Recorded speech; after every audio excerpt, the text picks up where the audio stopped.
Chapter 2, concerning hereditary principalities. I will leave out all discussion on republics, inasmuch as in another place I have written of them at length, and will address myself only to principalities. In doing so, I will keep to the order indicated above, and discuss how such principalities are to be ruled and preserved.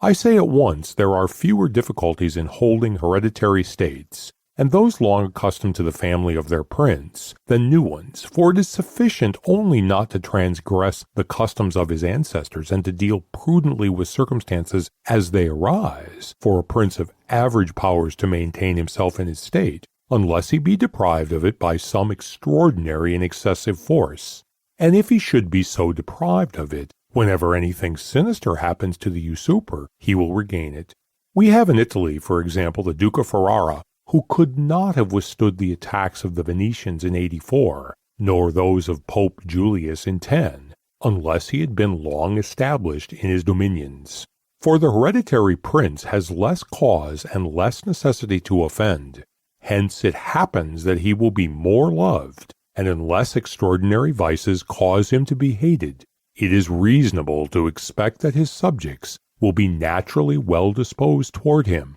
and in the antiquity and duration of his rule, the memories and motives that make for change are lost, for one change always leaves the toothing for another.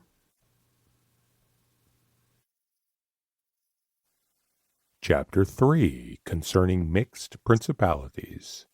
But the difficulties occur in the new principality, and firstly, if it be not entirely new, but is as it were a member of a state which, taken collectively, may be called composite, the changes arise chiefly from an inherent difficulty which there is in all new principalities, for men change their rulers willingly, hoping to better themselves, and this hope induces them to take up arms against him who rules, wherein they are deceived, because they afterwards find by experience they have gone from bad to worse. This follows also on another natural and common necessity, which always causes a new prince to burden those who have submitted to him with his soldiery and with infinite other hardships, which he must put upon his new acquisition. In this way you have enemies in all those whom you have injured in seizing that principality, and you are not able to keep those friends who put you there because of your not being able to satisfy them in the way they expected, and you cannot take strong measures against them,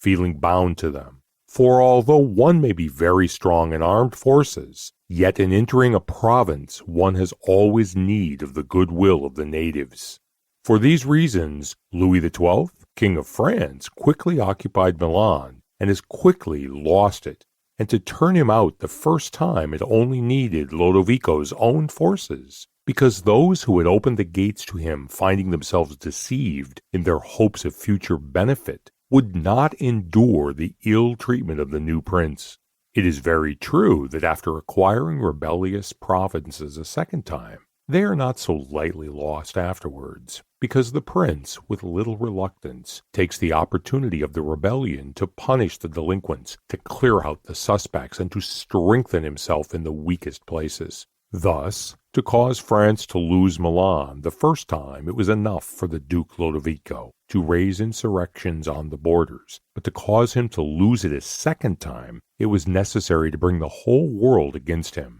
and that his armies should be defeated and driven out of Italy, which followed from the causes above mentioned. Nevertheless, Milan was taken from France both the first and the second time. The general reasons for the first have been discussed. It remains to name those for the second, and to see what resources he had, and what anyone in his situation would have had for maintaining himself more securely in his acquisition